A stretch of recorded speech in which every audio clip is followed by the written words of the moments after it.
സംസ്ഥാനത്ത് വീണ്ടും amoebic മസ്തിഷ്കജ്വരം report ചെയ്തിരിക്കുകയാണ്. സത്യത്തിൽ എന്താണ് ഈ ആളെ കൊല്ലുന്ന അമീബിക് മസ്തിഷ്കജ്വരം?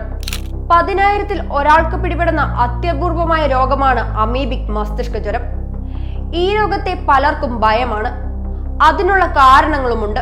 ബ്രെയിൻ ഈറ്റർ എന്നറിയപ്പെടുന്ന നെഗ്ലേരിയ ഫൗലിയറി വിഭാഗത്തിൽപ്പെടുന്ന അമീബ തലച്ചോറിലെത്തുന്നതാണ് മരണത്തിന് കാരണമാകുന്നത്.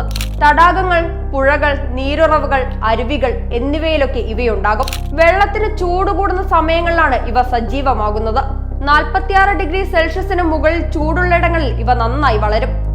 ജലത്തിൽ സ്വതന്ത്രമായി ജീവിക്കുന്ന അമീബ പൊതുവെ ഒഴുക്കില്ലാത്തതും കെട്ടിക്കിടക്കുന്നതുമായ വെള്ളത്തിലാണ് കാണപ്പെടുന്നത്. ഇത്തരം ജലാശയങ്ങളിൽ കുളിക്കുമ്പോഴാണ് മൂക്കിലെ നേർത്ത തൊലിയിലൂടെ മനുഷ്യ ശരീരത്തിൽ പ്രവേശിക്കുന്നത്. മനുഷ്യ ശരീരത്തിൽ പ്രവേശിച്ച അമീബ തലച്ചോറിനെ ഗുരുതരമായി ബാധിക്കുന്ന മസ്തിഷ്ക ജ്വരമായി മാറുന്നു.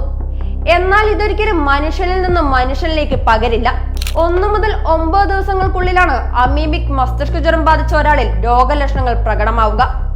പനി, കഠിനമായ തലവേദന, ഛർദി, ഓക്കാനം എന്നിവയാണ് പ്രാഥമിക ലക്ഷണങ്ങൾ. എന്നാൽ രോഗം മൂർച്ഛിക്കുന്നതോടെ അപസ്മാരം, ബോധക്ഷയം, ഓർമ്മക്കുറവ് തുടങ്ങിയവയും ഉണ്ടാകുന്നു. വേനൽക്കാലമായാൽ വിനോദസഞ്ചാര കേന്ദ്രങ്ങളിലേക്ക് തിരിക്കുന്നവരും അല്പം സൂക്ഷ്മതയും ജാഗ്രതയും പാലിച്ചാൽ നല്ലതാണ്. സാധാരണഗതിയിൽ അമീബ ശരീരത്തിൽ പ്രവേശിച്ചാൽ 5 ദിവസം കൊണ്ട് രോഗലക്ഷണങ്ങൾ കാണുകയും ആരോഗ്യസ്ഥിതി മോശമാവുകയും ചെയ്യും. രോഗം തിരിച്ചറിയാൻ വൈകുന്നതാണ് പലപ്പോഴും അമീബിക് മസ്തിഷ്ക ജ്വരത്തെ അപകടകാരിയാക്കുന്നത്. ഫലപ്രദമായ മരുന്ന് ഈ രോഗത്തിന് ഇല്ല എന്നതാണ് ഇതിനെ ഇത്രയും ഭയക്കാൻ ഇടയാക്കുന്നത്. അതിനാൽ പ്രതിരോധം മാത്രമാണ് ഈ രോഗം വരാതിരിക്കാൻ ചെയ്യാൻ സാധിക്കുക.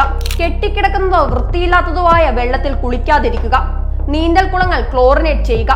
രോഗലക്ഷണങ്ങൾ കണ്ടാൽ അവഗണിക്കാതെ എത്രയും പെട്ടെന്ന് ഡോക്ടറുടെ സഹായം തേടുക. ആവശ്യമായ പ്രതിരോധ മാർഗങ്ങൾ സ്വീകരിച്ചാൽ തന്നെ ഒരു പരിധിവരെ രോഗം ബാധിക്കുന്നത് തടയാൻ സാധിക്കും.